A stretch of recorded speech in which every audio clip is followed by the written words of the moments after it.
Klasemen sementara BRI Liga 1, Bayangkara FC geser Persib lagi di pucuk, Arema tembus 3 besar. Sebanyak 5 pertandingan pekan ke-11 BRI Liga 1 2021-2022 digelar sepanjang Sabtu 5 November 2021. Pertandingan berlangsung ketat dan menyajikan tontonan yang seru. Borneo FC berhasil kembali ke jalur kemenangan di BRI Liga 1 2021-2022 setelah mengalahkan PSIS Semarang dengan skor 1-0. Kemenangan ini membuat Borneo FC naik ke posisi 10 dengan raihan 13 poin, sedangkan PSIS turun ke posisi 4 dengan jumlah 19 angka. Kemenangan juga diraih Persita Tangerang pada laga ke pekan 11 BRI Liga 1 2021-2022. Tira Persikabo harus mengakui keunggulan 3-2 PSS Sleman dalam pertandingan pekan ke-11 Liga 1 yang berlangsung di Stadion Manahan Solo, Jawa Tengah, Minggu 7 November 2021.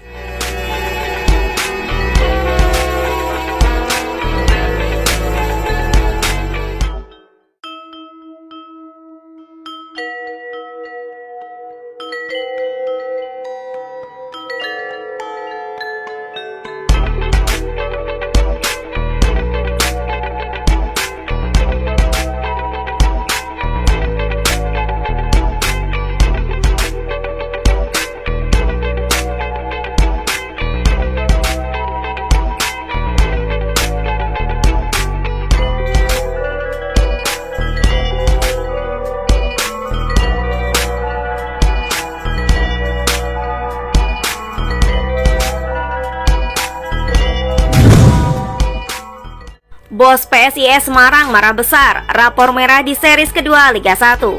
CEO PSIS Semarang Yoyo Sukawi sangat kecewa dengan penampilan skuad Mahesa Jenar pada seri kedua Liga 1 2021. Apa yang dirasakan Yoyo Sukawi bukannya tanpa alasan. Seperti diketahui, penampilan PSIS di seri kedua Liga 1 2021 tidaklah cukup baik. Dari 5 pertandingan yang dijalani, PSIS hanya mampu meraih 2 kemenangan. 3 laga sisa berakhir dengan 2 kali kalah dan sekali imbang. Keadaan ini seperti berbanding terbalik dengan raihan PSIS di seri pertama Liga 1 2021. Kala itu dari 6 pertandingan PSIS tak sekalipun meraih kekalahan.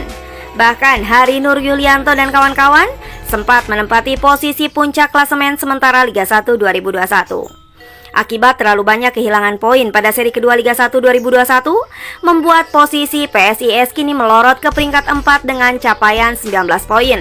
Yoyo Sukawi melabeli penampilan PSIS pada seri kedua Liga 1 2021 dengan sebutan ambyar. Lebih lanjut, Yoyo Sukawi berharap PSIS segera melakukan evaluasi. Menurutnya, hasil buruk didapatkan karena kesalahan semua pihak. Seri kedua ambyar, tulis Yoyo Sukawi dilansir dari Instagram pribadinya. Evaluasi, kabeh salah, semua salah. Ora sangar meneh, tidak ganas lagi.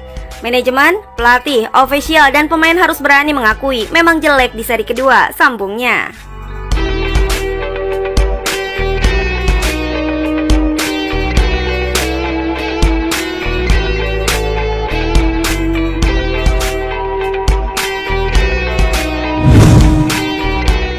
Iwan Bule akan hajar pengurus PSSI bila terlibat pengaturan skor.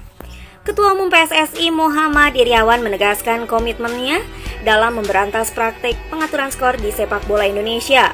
Bahkan Iriawan mengaku siap bertindak tegas bila ada pengurus PSSI yang terlibat dalam praktik kotor tersebut. Kalau teman-teman punya informasi wasit bermain, kasih tahu kami, pasti kami tindak. Tidak akan kami tutup-tutupi, termasuk jika ada pengurus PSSI yang ada terlibat. Siapa yang ada di kanan kiri kami pasti akan kami hajar, kata Iriawan.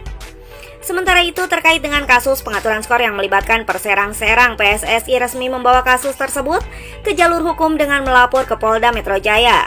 Iriawan mengatakan PSSI ingin bekerja sama dengan berbagai pihak, termasuk kepolisian dalam memberantas praktik pengaturan skor di sepak bola Indonesia. Pihak kepolisian yang bisa menelusuri adanya dugaan suap ini. Tentu kami berharap dengan adanya pelaporan ini, pihak kepolisian khususnya Polda Metro Jaya bisa menindaklanjuti, tutur Iriawan. Iriawan menambahkan PSSI tidak bisa bekerja sendirian dalam menangani kasus pengaturan skor ini, sebab PSSI tidak punya alat dan wewenang seperti kepolisian dalam melacak para pelaku match fixing. Karena dari keterangan-keterangan yang kami dapat dari Komdis atau Komite Disiplin, ada beberapa orang yang menghubungi pemain dengan private number. Kami tidak punya kemampuan ke sana dan tidak ada upaya pasti untuk menanganinya, ujar Iriawan. Sebelumnya, kasus dugaan pengaturan skor di sepak bola Indonesia kembali mencuat setelah klub Liga 2 2021 Perserang memecat 5 pemain dan 1 pelatihnya. Pemecatan itu disebut-sebut berkaitan dengan dugaan pengaturan skor yang melibatkan mereka. Manajemen Perserang kemudian melaporkan kasus tersebut kepada PSSI. Kemudian PSSI melalui Komite Disiplin atau Komdis langsung menggelar sidang pada 1 hingga 3 November dan memutuskan untuk menghukum 5 pemain Perserang dan 1 pemain Persik Cilegon dengan sanksi bervariatif, mulai dari larangan beraktivitas di sepak bola Indonesia selama 5 tahun sampai yang paling ringan adalah setahun.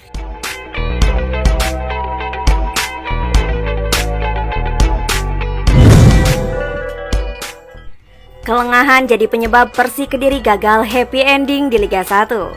Persik Kediri gagal melakukan happy ending saat menghadapi Persiraja Banda Aceh pada pekan ke-11 Liga 1 2021 di Stadion Muhammad Subroto Magelang, Sabtu 6 November 2021. Target untuk menutupi seri kedua kompetisi dengan poin penuh gagal terrealisasi. Tim Macan Putih harus puas berbagi 1 poin lewat hasil imbang 1-1 melawan Persiraja. Persik unggul lebih dulu sejak menit ke-66 melalui gol Yosep Ejejari. Namun serangan balik cepat Persiraja membuat Arthur Felix gagal menyapu bola hingga lahir gol bunuh diri pada menit ke-90.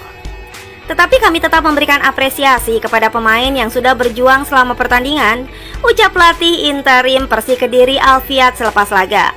Yang jelas, kegagalan ini semakin membenamkan Persik lebih lama di papan bawah.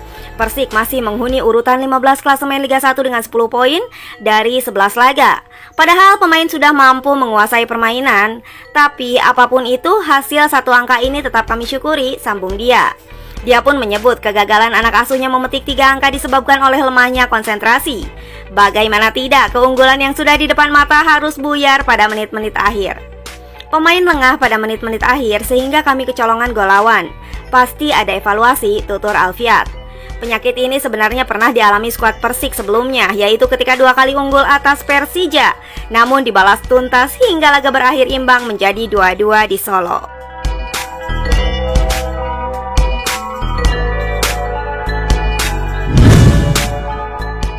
Kantor di demo supporter Madura United pastikan RD dan Rasiman segera dipecat. Aliansi Supporter Madura Bersatu menggeruduk kantor manajemen Madura United yang terletak di Pamekasan, Madura, Minggu 7 November 2021 siang. Hal ini mereka lakukan karena klub berjulukan Laskar sampai kerap mendapatkan hasil minor sepanjang seri kedua BRI Liga 1 2021-2022. Supporter Madura Bersatu yang terdiri dari Kak Chong Mania, Trunojoyo Mania, Taretan Dibing, Ultras Madura dan Pecot Mania memiliki 4 tuntutan dalam hasilnya. Hal pertama yang mereka inginkan adalah pelatih Rahmat Darmawan dan asistennya Rasiman segera angkat kaki dari tim. Supporter menilai keduanya tidak becus dalam mengangkat performa tim. 4 poin yang mereka dapatkan dalam 5 pertandingan seri kedua BRI Liga 1 2021-2022 jauh lebih buruk dari pencapaian 7 poin di seri pertama. Direktur Utama Dirut PT Polana Bola Madura Bersatu atau PBMB, Jia Ulhaq Abdurrahim langsung menemui dan menjawab perwakilan supporter yang datang. Dia pun memastikan tuntutan pertama tersebut akan segera dieksekusi oleh manajemen. Terima kasih sekali lagi atas niat baik supporter yang hadir di kantor ini. Ini bukti bahwa meskipun pertandingan tanpa penonton, kami belum ditinggal oleh supporter, buka pria yang karib disapa Habib tersebut. Kalau memang itu yang menjadi keinginan supporter, hari ini saya pastikan bahwa akan ada perubahan pelatih dan asisten Madura United, tegasnya. Hal kedua yang diminta supporter Madura United yakni melepas pemain-pemain yang bermain tidak dengan hati. Namun mereka tidak mendetailkan siapa saja yang mereka maksud tersebut. Berbeda dengan tuntutan pertama di mana pernyataan tegas langsung dikeluarkan Habib. Untuk tuntutan kedua ini dia meminta supporter untuk bersabar menantikan kebijakan tersebut hingga akhir putaran pertama. Putaran pertama sendiri bakal berakhir pada akhir Desember nanti. Setelahnya bursa transfer diperkirakan bakal dibuka meskipun belum ada tanggal pasti terkait hal tersebut. Perlu dipahami ada jeda paruh musim kedua. sehingga kami harus melakukan finansial kontrak, jelas pria asli Pamekasan tersebut. Selain kedua tuntutan tersebut, mereka juga meminta manajemen untuk lebih kooperatif dengan supporter. Aliansi supporter Madura Bersatu merasa ada jarak atau penghalang antara mereka dengan tim kesayangannya tersebut. Sementara untuk tuntutan terakhir, mereka meminta Kroni Haruna Sumitro dikeluarkan dari manajemen tim. Pria yang akrab disapa HS ini merupakan mantan manajer Madura United hingga 2019. Namun pada tahun 2020 dia mendapat amanah sebagai EXO PSSI. Tetapi belum jelas apakah beliau masih mendapatkan jabatan dalam manajemen tim Madura United atau tidak.